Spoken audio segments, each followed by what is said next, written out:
Mesdames, Messieurs, bonsoir. De l'eau potable pour plus de 2000 personnes à Tunturong, un projet réalisé par l'UNICEF et l'État guinéen. Vous allez le voir dans cette édition. Focus sur le chantier du 56e anniversaire de notre indépendance prévu à Mamou. Le président du comité d'organisation était sur le terrain pour évaluer les travaux. 100 directeurs nationaux à l'école de l'administration, ils suivent une formation sur la rédaction des documents administratifs. Bonsoir à tous, merci de votre fidélité à la RTG. Retenez pour commencer que le chef de l'État poursuit son séjour aux États-Unis d'Amérique. Après New York Forum où il a présenté la situation sanitaire de notre pays, professeur Alpha Condé prend part à la 69e Assemblée Générale des Nations Unies. Nous y reviendrons sur cet élément dans nos prochaines éditions d'information. Autre sujet de l'actualité, l'instance de coordination nationale du Fonds mondial de lutte contre le VIH-Sida vient de rencontrer le Premier ministre-chef du gouvernement. Objectif, impliquer davantage l'État dans le processus de réforme initié par le Fonds mondial. Compte rendu Adi Kamara.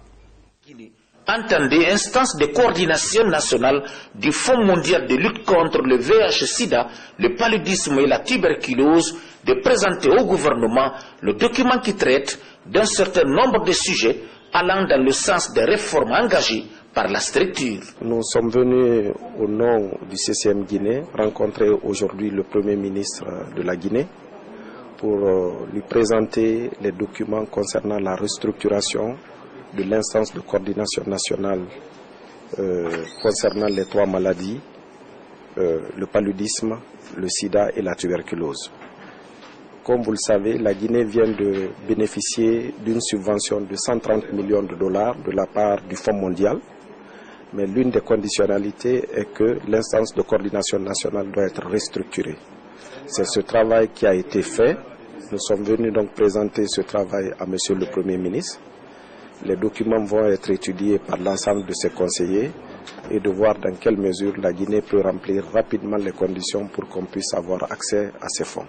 C'est une démarche hautement appréciée par le Premier ministre qui d'ailleurs a saisi l'occasion pour exhorter les membres de cette instance à plus de rigueur et de transparence dans la gestion des fonds destinés à la lutte contre le VIH-Sida, le paludisme et la tuberculose dans notre pays.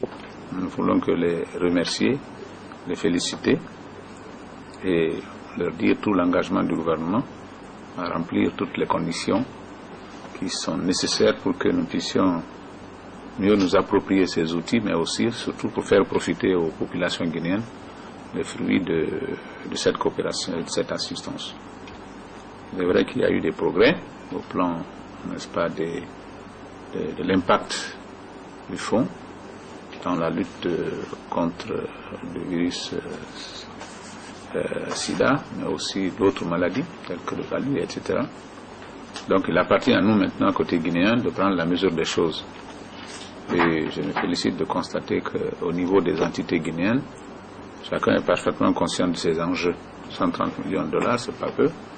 Alors si nous voulons continuer à obtenir leur faveur pour qu'ils accroissent leur aide financière, il faudrait qu'en retour, nous fassions preuve de bonne gestion, de transparence et de bonne gouvernance. Mise en place depuis 2002 en Guinée, ICN, anciennement appelé CCM, constitue l'interface entre le Fonds mondial et le gouvernement guinéen à travers le suivi et l'évaluation des performances des différents récipiendaires du pays en matière de lutte contre le VIH-Sida, le paludisme et la tuberculose. C'est après la supervision des activités de ces récipiendaires par un comité de suivi stratégique que l'ICN rend compte au Fonds mondial afin d'obtenir le financement des différents rounds.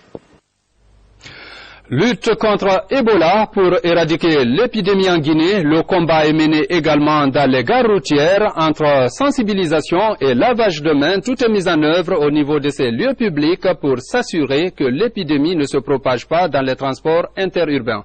Reportage Tcherno Ousmane Diallo. C'est un passage obligé pour les voyageurs qui doivent emprunter un de ces bus en destination du sud du pays. Pour les passagers qui viennent d'arriver, ils doivent même laver les pieds à l'eau chlorée.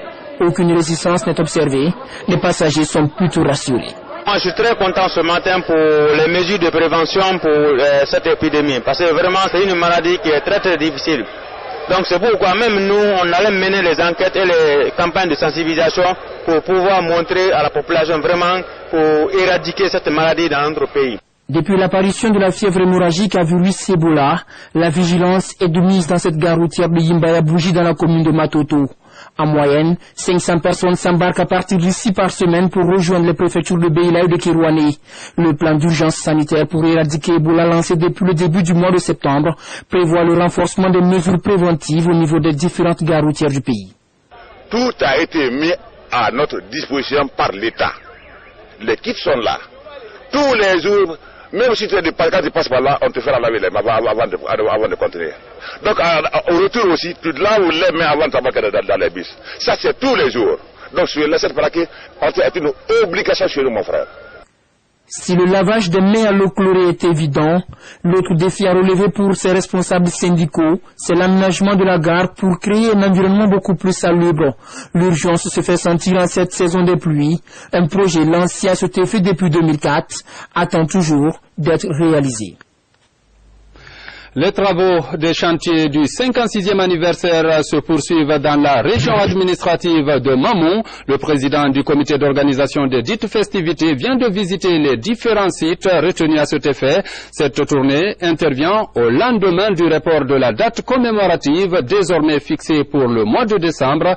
Nous vous proposons ce soir les images de la grande mosquée de Timbo très avancée et celle de Mamou entièrement réhabilitée par un ressortissant. Reportage Habib Thiam.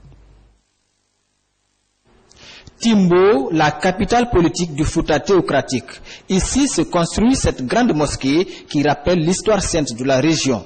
Entamée en 2009, les travaux de l'édifice sont relancés par l'actuel gouvernement à la faveur de l'an 56 de l'indépendance. La mosquée en elle-même, en dehors des minarets, ailleurs, je peux estimer qu'on est dans les environs de 90%. À l'intérieur du bâtiment, en dehors des minarets. L'aménagement de la cour, on ne reste que les dalettes à poser présentement. Même les petites démolitions, elles doivent s'achever aujourd'hui. La réalisation de cette mosquée préoccupe le chef de l'État et son gouvernement. Un engagement qui s'exprime par cette visite de terrain du président du comité d'organisation des festivités. Ma présence ici à Timbo aujourd'hui est une mission express du chef de l'État pour venir m'enquérir de l'état d'avancement des travaux de la mosquée de Timbo. Ce projet tient vraiment à cœur le chef de l'État. Nous tenons vraiment à la finition de cette mosquée à l'approche de la fête de l'indépendance. Cette volonté rassure la jeunesse de Timbo. Je profite de l'occasion pour souligner encore la reconnaissance des actions du professeur Alpha Condé, notre président de la République. Au nom de la jeunesse, nous prions Dieu que Dieu accompagne ses pas, que la paix règne dans notre pays. Et Mamoun sera dans la fête, Timbo en particulier. Dans le centre administratif de Mamou, la grande mosquée est quant à elle entièrement réhabilitée par Elhaj Gergedi, cet opérateur économique et ressortissant de la localité. Ce coup de pouce fait au gouvernement dans la perspective de la fête réjouit les commis de l'État et les sages du Fouta. C'est Elhaj Gergedi. On l'a surnommé ici l'égoïste.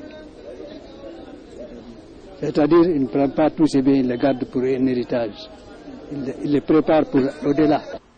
Cet appui est une invite à la mobilisation autour du gouvernement pour une fête réussie en décembre 2014 comme fixé par le dernier calendrier. De l'eau potable pour les populations de Tunturun, c'est dans la préfecture de l'Abbé. Un système d'adduction d'eau vient d'être installé pour desservir 4 districts et 3 autres hameaux de la localité. Il faut dire que plus de 2000 personnes tirent profit de ce projet réalisé par la Guinée avec l'appui de l'UNICEF. Mohamed Sankon.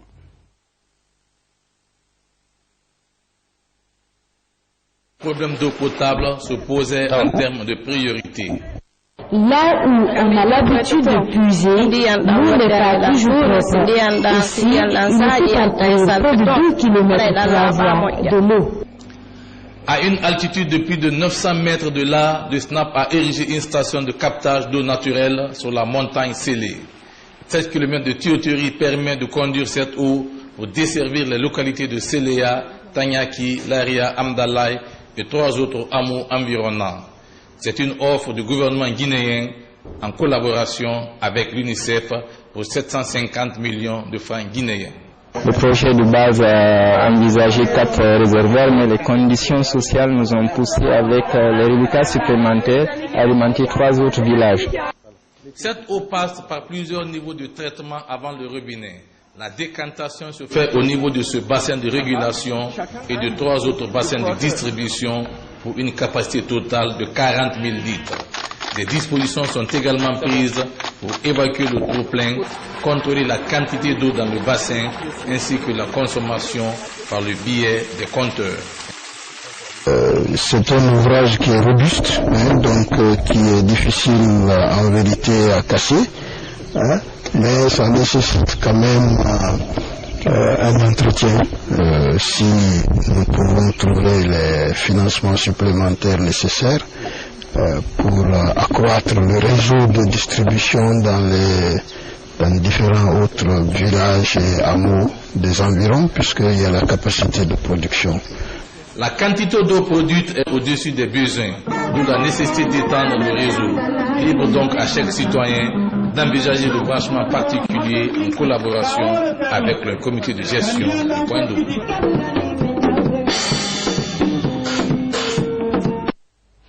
Une mission conjointe de l'AFD et de la Banque mondiale s'est entretenue ce mardi avec le ministre en charge de la décentralisation. Les discussions ont porté sur la supervision de la 2e phase du programme d'appui aux communautés villageoises ainsi que sur les dispositifs de financement de la 3e phase du programme. Le compte-rendu de l'audience avec Mohamed Lamine Kamara. Le programme d'appui aux communautés villageoises PACV2 est en phase d'achèvement. Durant sa période d'exécution, le programme a contribué localement à l'amélioration des conditions de vie des populations. Aujourd'hui, des infrastructures de base sont réalisées dans ces zones d'intervention. La 3e phase du programme d'appui aux communautés villageoises pour la période 2015-2018 va se concentrer sur le financement des investissements et le renforcement des capacités au niveau local et préfectoral. Les acquis du PACV3 vont couvrir les 304 communes du pays. Il s'agit d'un programme qui remonte maintenant à une dizaine d'années, qui a démarré il y a 10 ans, qui est cofinancé par la Banque mondiale et le FIDA, pris conjointement avec le gouvernement. Ce dispositif d'appui aux collectivités locales va être à hauteur de 15 millions d'euros sur contrat de désendettement développement signé entre la France et la République de Guinée. La consolidation du processus de décentralisation en Guinée reste une des priorités de la feuille de route du ministère de l'administration du territoire et de la décentralisation. Naturellement, un impact très très important. Ça, c'est d'abord l'amélioration de leurs conditions de vie. Vous avez certainement remarqué que dans des collectivités locales aujourd'hui, il y a beaucoup d'infrastructures sociales. Il y a des écoles, il y a des centres de santé, mais il y a aussi la formation des élus locaux. Les cadres et les partenaires au développement échangent sur le plan de financement, le coût et les modalités de gestion de la 3e phase du programme avant son exécution, ici au siège du programme d'appui aux communautés villageoises. Les membres du consortium pour l'observation domestique des élections en Guinée sont à l'école pour apprendre le monitoring sur la session budgétaire du Parlement. Ce programme financé par l'USAID à travers le NDI vise à appuyer le processus électoral dans notre pays. Reportage Mamadi Gassama. L'USAID poursuit son soutien au processus politique et électoral de la Guinée. Cet appui se traduit par le renforcement des capacités des membres du consortium pour l'observation domestique des élections en Guinée. Une initiative pilotée par le NDI pour promouvoir les compétences sur le monitoring de la session budgétaire du Parlement.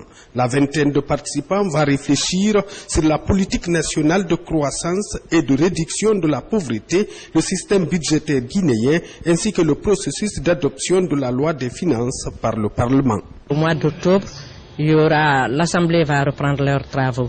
Et pour que les moniteurs puissent travailler avec l'Assemblée nationale, il faut qu'ils soient renforcés en capacité pour pouvoir travailler avec eux. L'USAID donc est satisfaite du partenariat établi entre le NDI, le Code, les partis politiques et l'Assemblée nationale, qui contribuent à l'avancement de la démocratie en Guinée. Ces représentants des organisations de la société civile guinéenne vont se familiariser avec les techniques de suivi de la session du budget de l'Assemblée nationale et les types d'outils nécessaires au monitoring de la session budgétaire au compte de la société civile. L'examen de loi de finances constitue le moment palpitant du débat parlementaire.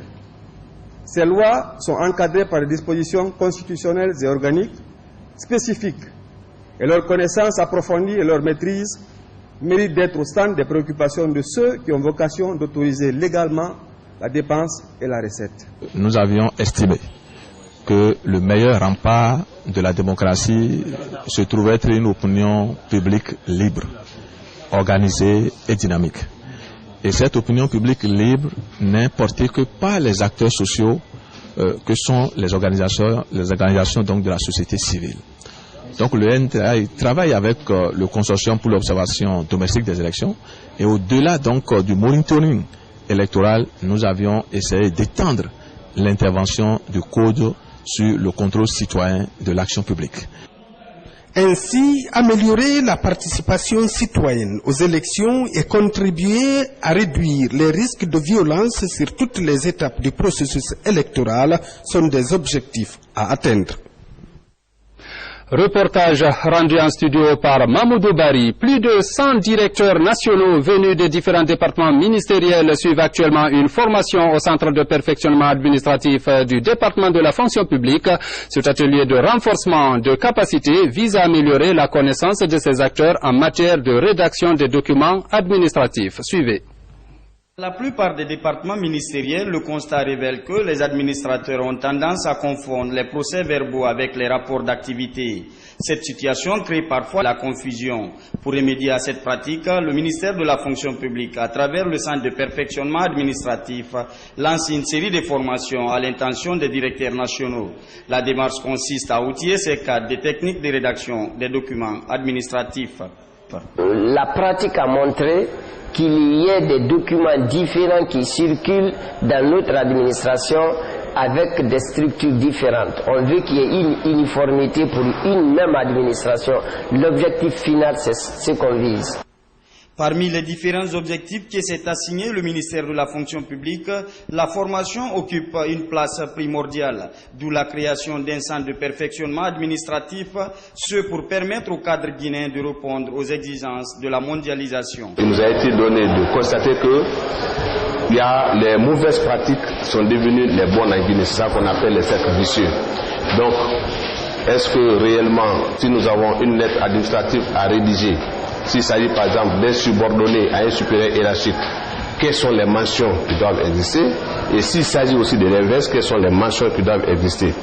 Et nous avons aussi constaté qu'il y a des chefs de cabinet qui dérivent même des ordres de mission à leur ministre. Alors que l'ordre de mission, c'est un document d'instruction. Est-ce que le chef de cabinet peut instruire son ministre? Donc c'est tous ces éléments-là, c'est toutes ces incohérences-là que nous allons essayer de régler, tous ces problèmes que nous allons essayer de résoudre pendant ce séminaire atelier. Je suis d'avance rassuré que ce thème qui sera développé au cours de cet atelier de formation répondra aux attentes des uns et des autres et par ricochet auront un impact positif sur la performance des structures et des ressources humaines de notre administration. La formation va s'étendre sur 7 jours. Elle prendra en compte les modules de la théorie générale et l'application pratique de la rédaction.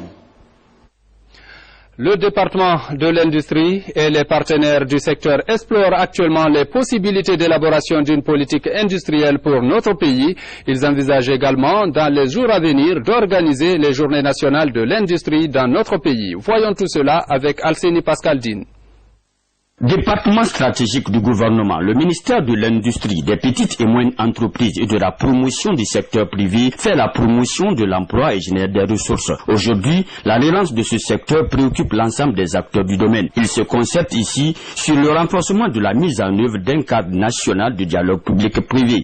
C'est l'occasion pour moi de réitérer l'appel du président de la République qui souhaite que le secteur privé guinéen soit fort organisés mais surtout unis. Si vous arrivez à parler d'une seule voix, si vous développez entre vous un dialogue inclusif à la hauteur des défis de la réduction de la pauvreté dans notre pays et surtout contribuer à l'émergence de l'économie de notre pays.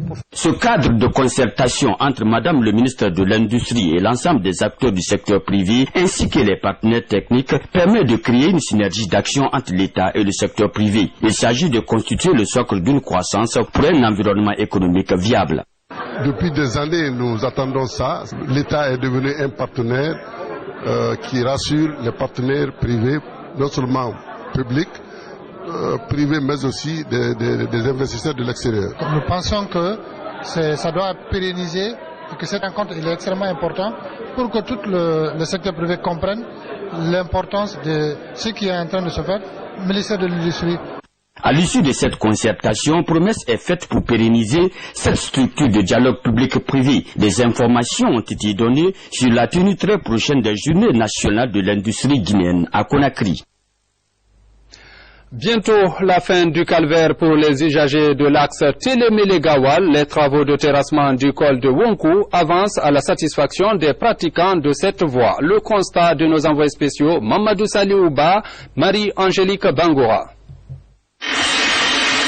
Cette machine écrase une roche.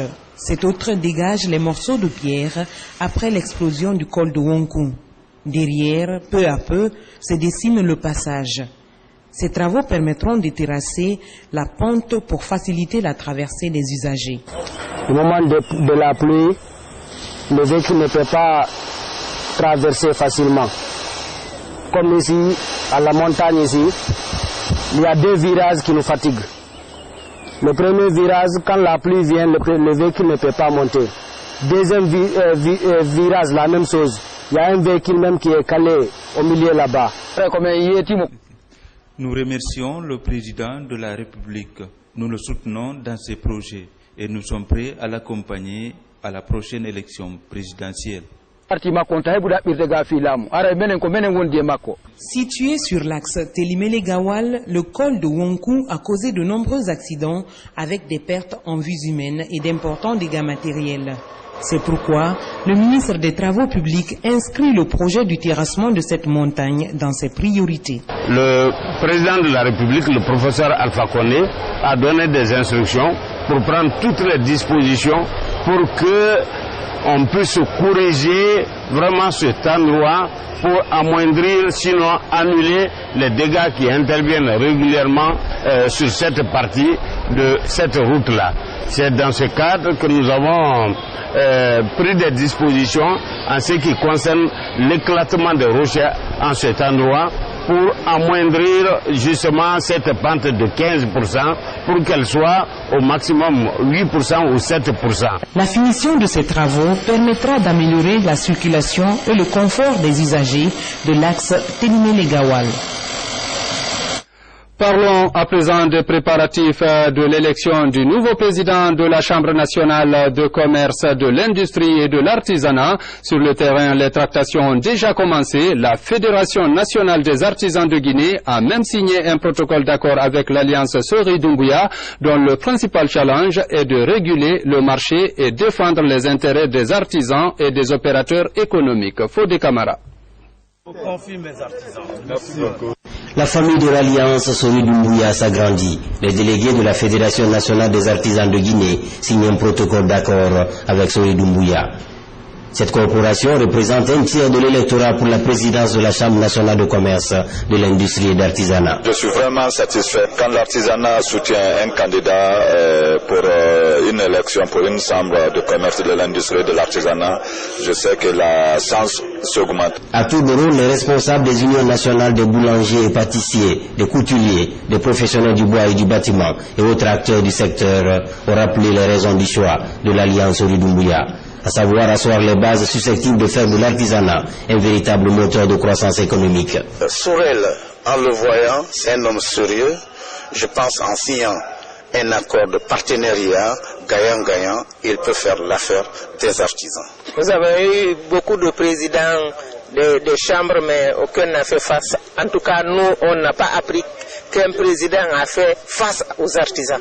Mais lui, il fait face aux artisans. Autre défi de cette alliance, réguler le marché pour mettre fin à la flambée fantaisiste des prix et protéger les biens des opérateurs économiques. 5 mois seulement après le lancement officiel du nouvel abattoir de Kagbelin, les travaux sont aujourd'hui à 62%. Le ministre de l'Élevage était récemment sur le chantier pour constater l'évolution du projet. Compte rendu, Bakari Bambakonde. Le ministre de l'Élevage et sa suite sur le site du nouvel abattoir moderne de Kagbelin. Les travaux sont réalisés à 62% après 5 mois. L'abattoir est bâti sur une superficie de 18 600 mètres carrés avec 4 bâtiments principaux. C'est un projet qui vient de loin. En fait, il faudra le dire haut et clair. Ça a été initié par le président de la République. C'est une promesse qu'il a tenue aux éleveurs. Alors, c'est cet abattoir qui est en chantier. Cet abattoir moderne, qui pourrait être l'un des meilleurs de la sous-région, disposera du système halal, c'est-à-dire la saignée complète. Ce que je vois actuellement, c'est très satisfaisant. On aurait souhaité que ça aille plus vite. Et là, leur vocation, ce n'est pas vendre la viande aux consommateurs. Mais le ministère de l'Élevage a entrepris de construire des parcs, des boucheries modernes dans toutes les communes de Conakry, y compris du Breka. La fin des travaux est prévue en décembre 2014, contrairement à la date initiale. Cela dû à quelques problèmes techniques selon Dura Construction BTP. Sur le continent, le président malien prône la réconciliation. Cela se manifeste par les discussions engagées entre tous les mouvements pour un Mali uni et prospère. C'est un reportage réalisé par nos confrères d'ITV. Incontestablement le temps fort de la commémoration du 54e anniversaire de l'accession du Mali à l'indépendance. Le défilé sur la place d'armes du camp Soundiata dans la ville garnison de Kati a une forte charge symbolique. D'après Ibrahim Boubacar Keïta, cette cérémonie montre que l'État malien est debout. Un bémol tout de même, la fête se déroule sans Kidal, ce que regrette Ibeka. Le président malien prône la réconciliation. Il espère que la région de Kidal, tenue par les rebelles, sera très prochainement ramenée dans le giron de l'État malien. Nous ferons en sorte que nos frères de Kidal se sentent totalement maliens, vivrant avec l'ensemble national. Et ce sont nos frères, ce sont nos parents. Ça ne peut pas être autrement. Et nous sommes prêts à accueillir nos parents avec la plus grande joie. L'espoir du président Ibrahim Boubacar Keïta se fonde sous les nouvelles rassurantes qui proviennent d'Alger. Dans la capitale algérienne, le second round des négociations entre le gouvernement de Bamako et les groupes armés du Nord semble enregistrer quelques avancées. C'est en tout cas le constat dressé par les délégations qui y participent. Les deux camps affichent leur optimisme. Aujourd'hui, c'est le dialogue qui est en train de primer sur les armes. Donc pour nous, c'est un plus, c'est un avantage, c'est un pas qu'on est en train de faire en avant. Maintenant, il faut essayer de voir comment les uns et les autres peuvent les consolider pour qu'on aille un peu plus de l'avant. Il y a quand même assez d'ingrédients pour nous permettre d'arriver à un accord. Aussi, quand nous regardons nos frères et sœurs de mouvement, qui sont aussi tous présents en Algérie, ici, nous sentons aussi de leur part une volonté d'arriver à un accord. Entamée il y a 3 semaines à Alger, la deuxième phase des discussions entre Bamako et les groupes armés touareg et arabes de l'Azawad vise à ramener la paix dans le nord du Mali. Face aux demandes de fédéralisme formulées par les mouvements armés, le président Ibrahim Boubacar Keïta propose une décentralisation très poussée et une régionalisation. Des propositions qu'Ibeka a réitérées en rendant hommage à tous ceux qui se sont battus pour un Mali libre et uni. Ailleurs dans le monde, les États-Unis ont tiré pour la première fois 4 missiles en Syrie. Ils sont appuyés dans cette opération par leurs amis arabes. Suivez ce reportage. C'est par un simple tweet du chargé de presse du Pentagone, repris par l'agence britannique Reuters, que l'annonce en a été faite. Les États-Unis ont tiré cette nuit pour la première fois 47 missiles de croisière Tomahawk depuis leur flotte en mer Rouge et dans le Golfe contre le territoire syrien. Appuyés par des raids aériens des alliés arabes de la coalition, ces frappes ont visé des sites d'entraînement, de commandement et d'opération des djihadistes de l'État islamique à Raqqa, Deir ez-Zor, Hasaka et Boukamal. Confirmées par l'Observatoire syrien des droits de l'homme, ces opérations auraient détruit et endommagé leurs cibles et tué une vingtaine de combattants, Un document vidéo des dégâts à Idlib circulant sur les réseaux sociaux a même dénoncé la présence de victimes civiles sous ces décombres. La Jordanie a confirmé sa participation à ces opérations d'envergure qui devraient se poursuivre, excluant toutefois l'envoi de troupes au sol. Je ne pense pas que quiconque parle ou attende des forces étrangères au sol. En Irak, ce sont les Irakiens qui peuvent œuvrer avec un soutien de la coalition. Et en Syrie, c'est l'opposition syrienne, l'opposition modérée, qui fait le travail contre les extrémistes. Une attitude partagée par la France, dont les frappes se limitent toujours au territoire irakien. Nous estimons qu'un soutien à l'opposition modérée pour combattre à la fois Bachar et Daesh est une nécessité. Pour toute réaction, la télévision syrienne a révélé à la mi-journée que Damas avait été informé de ces frappes par un courrier de John Kerry et indiqué que la Syrie poursuivait elle aussi sa guerre contre les djihadistes. C'est d'ailleurs en menant une attaque contre leur position dans la région du Golan qu'un avion syrien a été abattu par la défense israélienne sans aucune riposte de la part du régime. Mesdames, Messieurs, c'est la fin de cette édition. Merci de votre fidélité à la RTG. Bonsoir.